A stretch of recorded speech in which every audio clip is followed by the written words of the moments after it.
আপনি আসলে শেখার জন্য কি কি করেন? শেখার জন্য আমার যেটা করি হচ্ছে যে আমি হচ্ছে বই পড়ি অনেক। পড়া মানে দেশি রাইটারদের হোক বা বিদেশি রাইটারদের হোক বই পড়ি। এখন আবার যেহেতু ধরেন যেটা করি যে হয়তো ফিজিক্যাল বই হয়তো পুরোটা পড়া সম্ভব হয় না অনেক সময়। তখন আমি যেটা করি যে আমি হয়তো অফিসে যাচ্ছি, মোবাইল ফোনে এখন ইন্টারনেটে যেমন ধরেন ইউটিউবে হচ্ছে অনেক অডিও বই পাওয়া যায়, বা ধরেন কেউ একজন বইটা পড়ে ওটার একটা সামারি দিচ্ছে, এই ধরনের অনেক ভিডিও পাওয়া যায়। তো আমি হয়তো একটা বই হয়তো মানে ইন্টারেস্ট হলে যে বইটা পড়বো, বাট আমি হয়তো পুরোটা পড়ার সময় পাচ্ছি না। তো আমি হচ্ছে ধরেন ওই ভিডিওটা দেখে নিলাম, বা ধরেন ওই অডিও বুকটা শুনলাম, অফিসে যেতে যেতে শুনলাম, অফিস থেকে আসার সময় শুনলাম। তো আমার 1 ঘন্টা 1.5 ঘন্টা অফিসে যাচ্ছি আসতেছি, দেখা গেল যে আমি 4-5 দিন হয়তো পুরো বইটা শুনে ফেললাম। এটা একটা করি আমি। আর দ্বিতীয় যেটা করি, এটা আমি আমার যারা আজকে ভিডিও আমাদের সাক্ষাৎকার দেখছেন, তাদেরকে আমি বলবো, যারা আমরা পুঁজিবাজার রিলেটেড লোকজন যারা, এটা আপনারা একটা প্র্যাকটিস করবেন, এটা কিন্তু খুবই হেল্পফুল। সেটা হচ্ছে যে প্রতিদিন অন্তত 2টা বা 3টা আমাদের ন্যাশনাল ডেইলি নিউজ পেপার যেগুলো, তাদের হচ্ছে আপনি আহ অর্থনীতির পাতাগুলো পড়বেন। জাস্ট শুধু চোখ বোলাবেন যে কি কি হচ্ছে।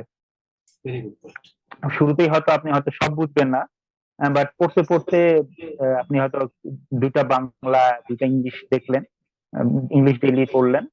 আপনি যদি 6 মাস এটা কন্টিনিউ করেন, দেখবেন আপনি অনেক কিছু বুঝতে শুরু করবেন।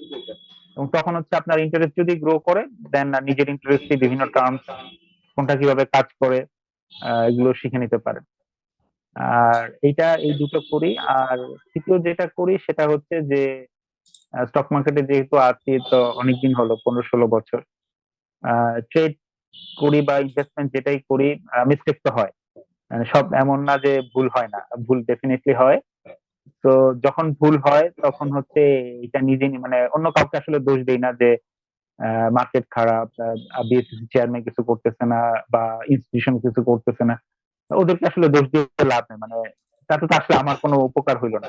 মার্কেট খারাপ তো খারাপই, বা যখন ভালো হবে তখন ভালো হবে।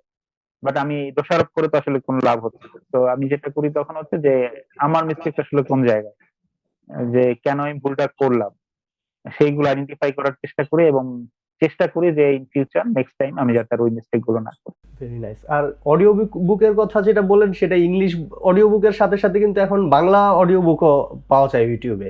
মানে এটা খুবই ইন্টারেস্টিং একটা ব্যাপার, যদিও ট্রান্সলেশনের ক্ষেত্রে কিছু হয়তো বা মানে নেগেটিভ পয়েন্টস বলা যায়, বাট স্টিল মানে বাংলা অডিও বুকও কিন্তু এখন অনেক পাওয়া যায়। সো কেউ যদি আসলে জেনুইনলি মানে শিখতে চায়, এখন কিন্তু আসলে ওয়ের অভাব নাই। At the same time video content consume আমি মানে যেটা দেখি যে অনেক জেনুইনলি নলেজেবল পার্সন কিন্তু এখন সোশ্যাল মিডিয়া, ইউটিউব বা ফেসবুকে তাদের কন্টেন্টস শেয়ার করে। তো ইভেন টিকটকেও মানে সব জায়গায় মানে যত সোশ্যাল মিডিয়া আছে, আপনি দেখবেন যে যারা মানে জেনুইনলি ফেমাস বা লার্নেড পিপল, তারা কিন্তু আপনার এই কন্টেন্টসগুলো শেয়ার করে। আপনি যদি রবার্ট কিওসাকি বলেন, তার কিন্তু নিজের ইউটিউব চ্যানেল আছে। বা ধরেন যে আপনি আহ, এই এই ভ্যালুটেইনমেন্ট নামে একটা চ্যানেল আছে, সেখানে অনেক ভালো ভালো কন্টেন্ট দেওয়া হয়। তারপর ধরেন যে জর্ডান পিটারসন, এরকম অনেক মানে ফেমাস পিপল কিন্তু এখন ইউটিউবে বা ফেসবুকে বা সোশ্যাল মিডিয়াতে অনেক কন্টেন্ট শেয়ার করে। সো এখন আসলে শিখতে চাইলে মানে জাস্ট ইচ্ছাটাই যথেষ্ট। মানে আগে যেমন শিখতে চাইলে ওই শিখার অনেকের কাছে শিখতে চাইতো মানুষ, শিখায় না, এরকম একটা থাকতো, বা শেখার উপকরণ নাই, এরকম একটা কমপ্লেন থাকতো। কিন্তু এখন কিন্তু আসলে ব্যাপারটা সেরকম নাই।